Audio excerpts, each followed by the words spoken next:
So in the next few minutes, what we'll do is make sure we understand all the terms that are mentioned here. As a larger point, multi-factor models help understand the sources of a manager's return relative to a benchmark. And we will build towards this. But the larger point is this. When you give your money to a manager to manage, one of the ways that you evaluate the manager is how is he performing relative to a benchmark. So one of the most basic measures is the measure of active return, which is the return on a portfolio minus the return on a benchmark. So take a Pakistan example. If a money manager in Pakistan is investing in stocks across Pakistan, then what's our most logical benchmark? Let's say the KSE 100. Okay, so the portfolio that is managed by this guy, let's call it P, the return on that portfolio minus the return on the benchmark is called the active return for that manager. And obviously, managers are trying to maximize this active return. If managers on average are not beating the benchmark, then the question is why spend all that extra effort and money? So a manager will justify his hard work by trying to show a positive or high active return. Now that we've understood active return, the question is, if a manager is generating this active return, then at what risk is that coming at? So we need to also understand the concept of risk. Active risk is the standard deviation of active returns. Does that sound simple? So this is the active return. You can look at active return for every period, and the standard deviation of that active return is called active risk. So the point is, if a manager every period can produce a 2 to 3% active return, is that a good thing? That's a great thing because he's clearly producing an active return with very low risk. On the other hand, if you have a manager with an active strategy and he produces sometimes a 3% gain above the benchmark, sometimes he's -4, in other words, below the benchmark. So even though on average he might be, say, 2 percentage points above the benchmark, but if the variability is very high, then the active risk will be high because the standard deviation of the active return will be high. Okay, so again, just to repeat, active risk is the standard deviation of active returns. Active risk, and tracking error are all synonymous. So you need to just memorize this. The curriculum gives some explanation, but bottom line is, whenever you see any of these three terms, active risk, tracking error, all these terms mean the same thing. Okay, so what is this expression saying? The tracking error, which is the same as active risk, is S stands for standard deviation. And typically, since this standard deviation is based on a sample, that's why we are using S. So all this is saying is tracking error is the standard deviation of, what's this thing? RP minus RB. This is the active return. So back to this definition. Active risk is the standard deviation of active returns. So what are the two things that you have learned from this slide? You have learned what active risk is, and then tracking error, tracking risk are synonymous, and they mean this. Okay. So next we will talk about the information ratio. The information ratio measures the mean active return per unit of active risk. Do you recall the Sharpe ratio? You better. What does the Sharpe ratio tell you? It's the return on a portfolio minus the risk-free rate. So it's the excess return divided by risk. Now, in our current context, we want to know what the active return is per unit of risk. So the information ratio is the average return on portfolio minus the average return on the benchmark. divided by the standard deviation of the active risk. Higher the better, lower the better. So higher the better. You generally want this numerator to be high, you want the denominator to be low. So overall, the higher the ratio, the better. If a manager on average just meets the benchmark, then what will his information ratio be? Then his information ratio will be 0. Because if on average he meets the benchmark, then the numerator is 0. So essentially then, if you have a manager with an information ratio of 0, what should you do? Yeah, then you should just tell him not to charge you too much and just put your money in the index, because all the hard work that he's doing is not really adding value. Okay, so now just to illustrate the point, here is a very simple example. If you have a portfolio that on average has achieved a return of 9% relative to a benchmark of 7.5%, the portfolio's tracking error is 6%. So what's the information ratio?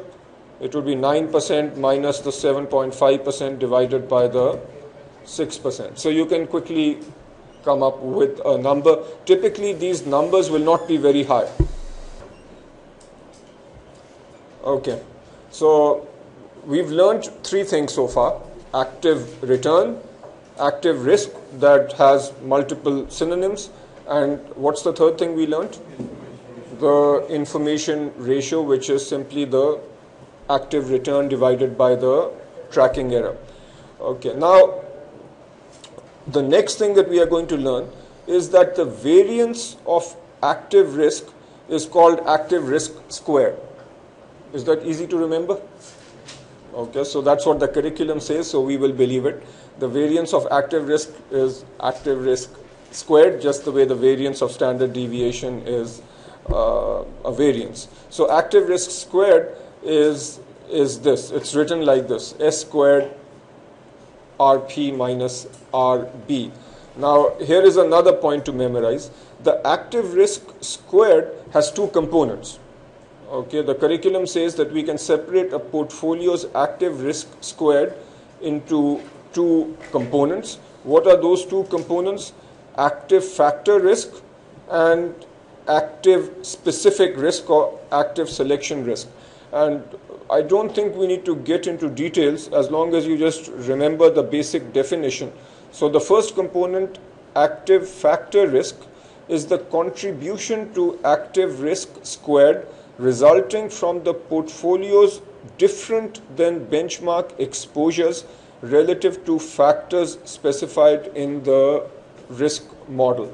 Okay, and you will understand this in a little bit better later, but the point is, in your basic benchmark might have exposure to different factors. So there might be an exposure to economic growth rate, there might be an exposure to inflation, and so on.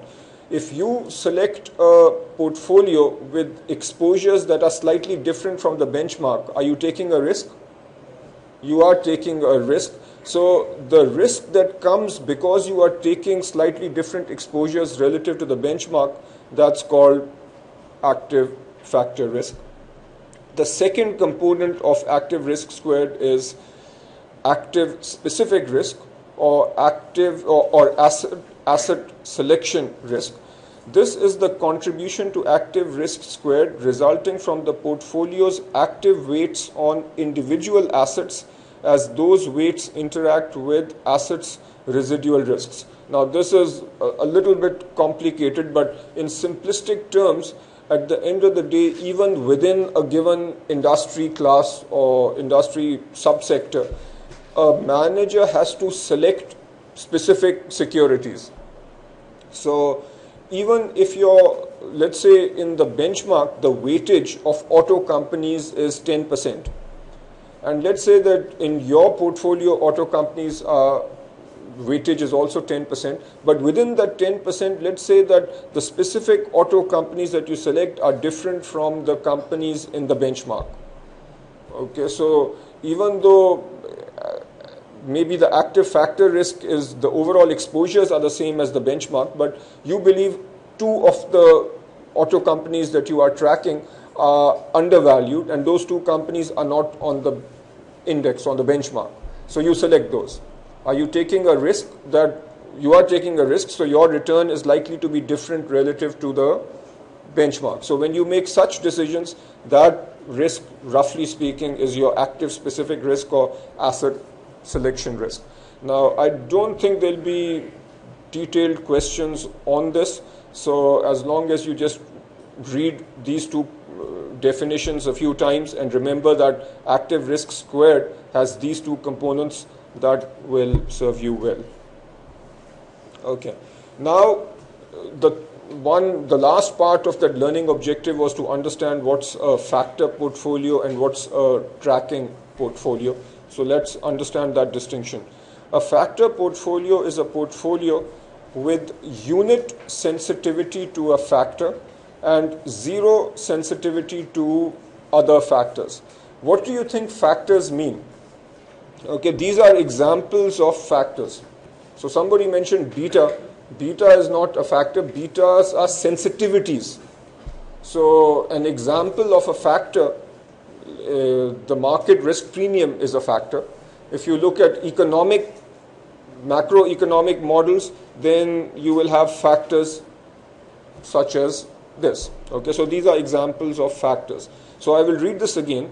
A factor portfolio is a portfolio with a unit sensitivity to a factor and zero sensitivity to other factors. So if you can design a portfolio which is such that it is only sensitive to one factor and not sensitive to other factors, then what is that called? A factor portfolio. Okay, so if you look at, before I read the definition of a tracking portfolio, let's just look at these portfolios A through F and try to pick out the factor portfolios. What you see here are the factors, the risk factors, and these numbers are the sensitivities. So does B look like a factor portfolio? What is the factor that it's sensitive to? Yeah, so somebody has created portfolio B so that it has a sensitivity of 1 to business cycle risk and sensitivity of 0 to all other factors. So this would be a factor portfolio. If this had been 0.8, would we call it a factor portfolio? We would not, because the definition says unit sensitivity. What about C? Is this a factor portfolio? This is not, because again the definition says unit sensitivity to a factor. So just one factor and zero sensitivity to other factors. So C is not. What about D? So D is also a factor portfolio. It's only sensitive to time horizon risk. So now you know what a factor portfolio is. A tracking portfolio is a portfolio with factor sensitivities that match those of a benchmark portfolio or some other portfolio. So the point is, if you identify that on a given index it has these 5 risk factors and the sensitivity of that index is given here, then you create another portfolio with maybe not the exact same stocks as the index, but a representative stock such that the sensitivities of your portfolio are the same as the sensitivities on the index. Then that portfolio is called a tracking portfolio. And as a side remark, something that you will see in more detail in level 3, but realistically, when we talk about a portfolio that tracks an index, let's say a portfolio that tracks the S&P 500, do you think a portfolio manager who is creating this passive fund or a portfolio that is tracking S&P 500, does he actually go and buy all 500 shares on the S&P? Yeah, he does not. He tries to buy a subset such that it reasonably matches the S&P 500. So one of the things he'll try to do is figure out all the risk factors of the S&P, the sensitivities of those risk factors. So the portfolio that he creates will be such that the risk factors and the sensitivities are matched.